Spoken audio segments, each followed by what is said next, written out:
Hi, and welcome back. We're going to start chapter 13 of otherwise known as Shelia the Great, and this is a long chapter. Last chapter, Shelia was beginning to learn how to put her head in the water and blow some bubbles. Let's see what's going on now, shall we? I'm going to have a slumber party. I never had one. How could I when I shared a room with Libby all my life?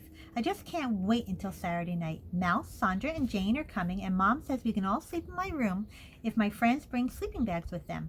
I even have new pajamas to wear. They are red and white striped. Mouse has the same ones. She promised to wear them so we can be twins like Sandra and Jane.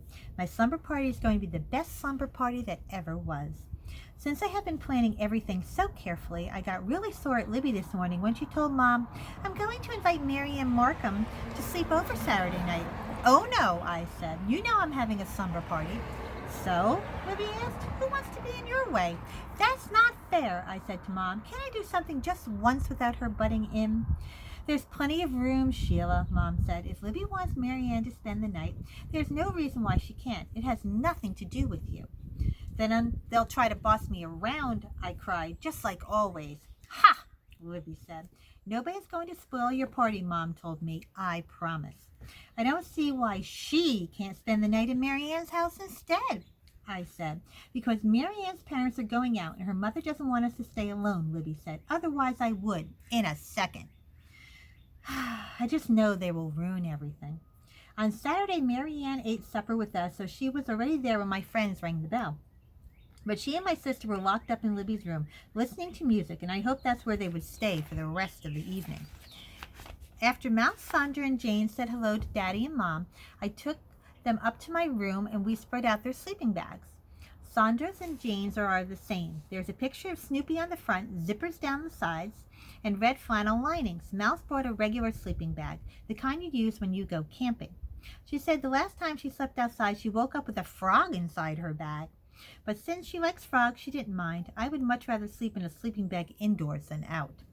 We arranged the sleeping bags on the floor next to my bed, with Mouse between Sandra and Jane. Then we showed each other our pajamas and discussed the kind of toothpaste we used. Sandra and Jane didn't bring matching pajamas, so me and Mouse turned out to be twins by ourselves. Next, we got undressed and ready for bed, even though we didn't plan to go to sleep for hours and hours, and maybe not even all night. Sandra changed her clothes in my closet. I think she's getting fatter, but I wouldn't say that to her face. She is very sensitive and would start to cry. She should go on a diet. I can't understand how such a fat person can swim.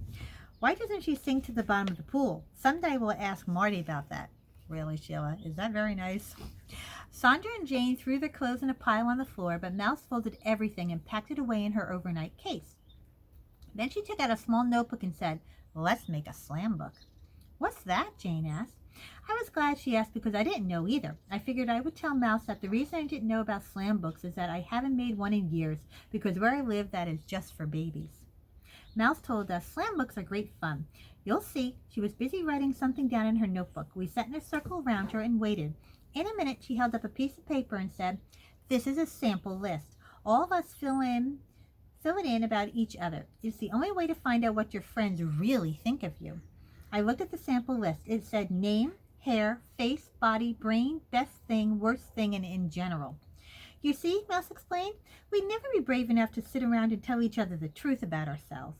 That would be too embarrassing. But since everybody wants to know what other people really think of them, this is an easy way to find out.